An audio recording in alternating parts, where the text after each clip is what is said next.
بسم اللہ الرحمن الرحیم۔ حضرت مالک بن دینار رحمۃ اللہ علیہ ایک دن بصرہ کی کسی گلی میں سے گزر رہے تھے تو وہاں انہوں نے شاہی لونڈیوں میں سے ایک لونڈی کو نوکروں چاکروں کے ساتھ گزرتے ہوئے دیکھا۔ تو پھر حضرت مالک بن دینار رحمۃ اللہ علیہ نے اس لونڈی سے دریافت کیا کہ کیا تمہارا آقا تمہیں بیچے گا؟ اس لونڈی نے ان کی طرف دیکھا اور پھر کہنے لگی کہ کیا کہا تم نے؟ پھر کہنا۔ حضرت مالک بن دینار رحمۃ اللہ علیہ نے فرمایا کہ کیا تمہیں تمہارا آقا مجھے بیچے گا؟ لونڈی کافی حیران ہو گئی اور پھر آپ رحمۃ اللہ علیہ سے کہنے لگی کہ اگر میرا آقا مجھے بیچنا چاہے تو کیا تم جیسا بندہ مجھے خرید سکتا ہے؟ تو پھر آپ رحمۃ اللہ علیہ نے فرمایا کہ میں تم سے زیادہ بہتر کو خرید سکتا ہوں۔ لونڈی وہاں پر ہنسنے لگی اور پھر اپنے نوکروں سے کہا کہ اس بڈھے کو اپنے ساتھ لے کر چلو۔ پھر یہ آپ رحمۃ اللہ علیہ کو اپنے ساتھ لے کر آ گئے۔ یہاں پر آ کر لونڈی نے اپنے آقا سے کہا کہ مجھے راستے میں ایک بڈھا ملا ہے اور وہ کہتا ہے کہ کیا تمہارا آقا تجھے بیچے گا؟ تو میں اسے اپنے ساتھ لے آئی ہوں۔ اس کے آقا نے جیسے ہی یہ بات سنی تو وہ بھی ہنسنے لگا۔ آقا نے لڑکی سے پوچھا کہ وہ کہاں ہے؟ اس نے بتایا کہ اسے میں اپنے ساتھ لے کر آئی ہوں اور وہ باہر ٹھہرا ہوا ہے۔ آقا نے نوکروں سے کہا کہ اس کو اندر لے آؤ۔ نوکر آپ کو اندر لے آئے۔ آپ جیسے ہی اندر آئے تو اس لونڈی کے آقا کے دل میں آپ رحمۃ اللہ علیہ کی دہشت بیٹھ گئی۔ آقا نے آپ رحمۃ اللہ علیہ سے پوچھا کہ بتاؤ تمہاری کیا حاجت ہے؟ تو پھر آپ رحمۃ اللہ علیہ نے فرمایا کہ کیا تم اس لونڈی کو مجھے بیچو گے؟ آقا نے کہا کہ تم مجھے اس کی کیا قیمت دو گے؟ پھر آپ رحمۃ اللہ علیہ نے فرمایا کہ 2 گٹھلیاں جن کو کیڑا لگا ہوا ہے، میں اس کی قیمت ادا کروں گا۔ وہاں پر موجود سب لوگ ہنسنے لگے۔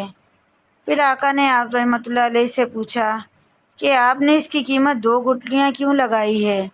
پھر حضرت مالک بن دینار رحمۃ اللہ علیہ نے فرمایا کہ اس میں عیب ہیں، اس لیے میں نے اس کی قیمت 2 گٹھلیاں لگائی ہیں۔ آقا نے پوچھا کیا آپ بتا سکتے ہیں کہ اس میں کیا عیب ہیں؟ تو آپ رحمۃ اللہ علیہ نے فرمایا کہ اگر یہ عطر نہ لگائے تو اس کے جسم سے بدبو آئے گی، یہ دانتوں پر مسواک نہ کرے تو اس کے دانتوں میں سے بو آئے گی، اور یہ تیل اور کنگھی نہ کرے تو اس کے جسم کے اندر جوئیں پیدا ہو جائیں گی، اور اگر یہ کچھ عرصے تک زندہ رہتی ہے تو یہ بوڑھی ہو جائے گی، ساتھ ہی ساتھ یہ اپنا حسن کھو دے گی، اور یہ حیض والی اور کئی گندگیوں کا مجموعہ ہے۔ یہ تم سے محبت صرف اور صرف اپنے نفس کے لیے کرتی ہے، اور یہ تم کو طبی مجبوری کی بنا پر چاہتی ہے۔ یہ تمہارے لیے اپنے وعدوں کو پورا نہیں کر سکتی اور نہ ہی اس کی محبت سچی ہے۔ اگر یہ تمہارے بعد کسی اور بندے کے ساتھ چلی جائے تو یہ اس کو بھی تمہاری طرح سمجھے گی، اس لیے اس کی قیمت 2 گٹھلیاں ہیں۔ میں اس کی قیمت سے بھی کم ایک ایسی باندی کو خرید سکتا ہوں جو تمہاری باندی سے کم قیمت پر مل سکتی ہے، جو کہ خصوصی طور پر عمدہ قسم کے کافور سے بنی ہوئی ہے۔ اگر وہ اپنا لب مبارک نمک کے اندر ملا دے تو وہ بھی میٹھا ہو جائے، اگر وہ اپنی آواز دے کر کسی مردے کو پکارے تو وہ بھی زندہ ہو جائے، اگر وہ اپنے ایک ہاتھ کی انگلی اٹھا کر سورج کو اشارہ کرے تو سورج کی روشنی بھی اس کے آگے مدھم پڑ جائے گی، اگر یہ رات کو ظاہر ہو جائے تو اس کی روشنی پھیلتی ہی جائے گی، اور اگر یہ اپنے پوشاک زیور سے آفاق کا سامنا کرے تو وہ بھی اس کی وجہ سے آراستہ نظر آئے گا۔ اس نے مشک اور زعفران کے باغیچوں سے جنم لیا ہے، اور اس نے جنت کا پانی پیا ہے، جو کہ آپ سے کبھی بھی وعدہ خلافی نہیں کرے گی، اور اس کی محبت کسی اور کے لیے نہیں بدلتی۔ اب تم ہی بتاؤ کہ ایسی عورت بہتر ہے یا تمہاری لونڈی بہتر ہے؟ آقا نے جواب دیا کہ جس کی تم نے کافی تعریفیں کی ہیں، بلا شک یہ کافی زیادہ بڑی قیمت کی حقدار ہے۔ تو پھر حضرت مالک بن دینار رحمۃ اللہ علیہ نے فرمایا کہ ایسی لونڈی کی قیمت بھی موجود ہے اور اس کو مانگنا بھی آسان ہے۔ تو پھر آقا نے پوچھا کہ اللہ ہم پر رحم کرے، آپ ہمیں اس عورت کی قیمت بتا دیں۔ آپ نے فرمایا بڑا آسان ہے، تم رات کو اپنا ایک وقت اللہ تعالیٰ کے لیے نکال کر عبادت کرو اور اس کی عبادت کے اندر مشغول ہو جاؤ، اور اس وقت کے اندر اپنے رب کے لیے 2 رکعتیں پڑھ لیا کرو۔ جب تم کھانا کھانے بیٹھو تو اپنے کھانے میں سے غریبوں کو بھی یاد کر لیا کرو، تاکہ غریبوں کی بھی ضرورت پوری ہو سکے۔ اور اللہ کی مرضی کو اپنے اوپر مقدم رکھو۔ راستے میں سے روڑے یا گندگی کو صاف کر دیا کرو تاکہ راستہ صاف رہے، اور دنیا سے رابطے اور واسطے توڑ دو اور اپنا وسیلہ صرف اللہ کی ذات کو بنا لو، اور اسی سے امیدیں رکھو۔ اس دنیا میں تم عزت کے ساتھ رہو گے اور قیامت والے دن بھی عزت کے ساتھ اٹھو گے، اور جنت کے اندر دائمی طور پر ہمیشہ کے لیے رہو گے، اور وہاں پر آپ کو یہ عورت جس کی خاصیت میں نے بتائی ہے حور کی صورت میں عطا کی جائے گی۔ پھر آقا نے اپنی لونڈی سے کہا کہ تم نے سنا جو اس شیخ صاحب نے فرمایا ہے، کیا لگتا ہے یہ جھوٹ ہے یا سچ؟ تو لونڈی نے کہا کہ بالکل سچ ہے۔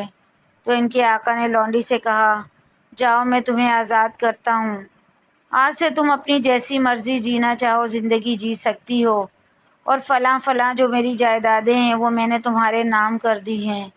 اور وہاں پر جتنے بھی نوکر چاکر ٹھہرے ہوئے تھے، آقا نے ان سے بھی کہا کہ تم بھی میری طرف سے آزاد ہو، اور جتنی بھی جائیدادیں ہیں میں نے تمہارے نام کر دی ہیں۔ اب اس گھر کے علاوہ باقی میرا جو کچھ بھی ہے وہ میں نے اللہ کی راہ میں صدقے کے طور پر دے دیا ہے۔ اس کے سامنے ایک پردہ نما کپڑا لٹکا ہوا تھا جو کہ کافی موٹا تھا۔ اس نے اس کپڑے کو اکھاڑا اور اکھاڑ کر اپنے جسم پر لپیٹ لیا۔ وہاں پر جو لونڈی ٹھہری ہوئی تھی اس نے کہا، آقا میری بھی تمہارے بغیر زندگی نہیں ہے، میں بھی آپ کے ساتھ چلنا چاہوں گی۔ پھر اس نے بھی موٹا کپڑا اتارا اور اس کو اپنے جسم پر لپیٹ لیا، یہ بھی اپنے آقا کے ساتھ چل پڑی۔ پھر وہاں پر حضرت مالک بن دینار رحمۃ اللہ علیہ نے ان سب کو الوداع کہا اور اپنے راستے کی طرف چل پڑے۔ لونڈی اور اس کا آقا کافی عرصے تک اکٹھے اللہ کی عبادت میں مصروف رہے، یہاں تک کہ کچھ عرصے بعد ان کی موت واقع ہو گئی اور یہ اسی حالت میں اس دنیا سے رخصت ہو گئے۔ آقا نے اپنا سب کچھ اللہ کی راہ میں صدقہ کر دیا اور اسے بابرکت اولیاء کرام کی وجہ سے اللہ کا راستہ ملا۔ اس نے اپنا سب کچھ قربان کر کے پروردگار کی راہ کو چنا اور اسی حالت میں موت کو گلے لگا لیا۔ بھائیوں اور بہنوں، یہ دنیا فانی ہے اور کچھ ہی دنوں میں ہم اس دنیا کو چھوڑ کر جانے والے ہیں، پر لوگوں نے اس کو اپنا گھر بنا لیا ہے، جبکہ یہ گھر اور یہ جگہ اور یہ دنیا کبھی ہمیشہ نہیں رہنے والی، فقط یہ صرف اور صرف دنیا کی لذت ہی ہے، جبکہ آپ اس دنیا کے اندر ایک امتحان کے اندر ڈالے گئے ہوں۔ اگر آپ اس امتحان میں فیل ہو جاتے ہو تو ناکامی آپ کا مقدر ہوگی، اگر آپ اللہ کی راہ میں اپنے آپ کو قربان کر دیتے ہو تو پھر آپ کامیاب ہو جاؤ گے اور دنیا اور آخرت آپ کی دونوں سنور جائے گی، کیونکہ ہم لوگ بہت ہی جلد اپنے رب کی طرف لوٹ کر جانے والے ہیں، اور وہی ہمارا رب ہے جو ہم سب کا رب ہے۔ بلا شک وہ بہت بڑا، بزرگی والا اور رحم فرمانے والا ہے۔ اللہ تعالی ہم سب کو جنت الفردوس میں اعلیٰ مقام عطا فرمائے، آمین۔ مزید ایسی ویڈیوز کے لیے چینل کو سبسکرائب کریں، بیل آئیکن کو پریس کریں، اور اگر ویڈیو پسند آئے تو لائک، شیئر، کمنٹ کیجیے۔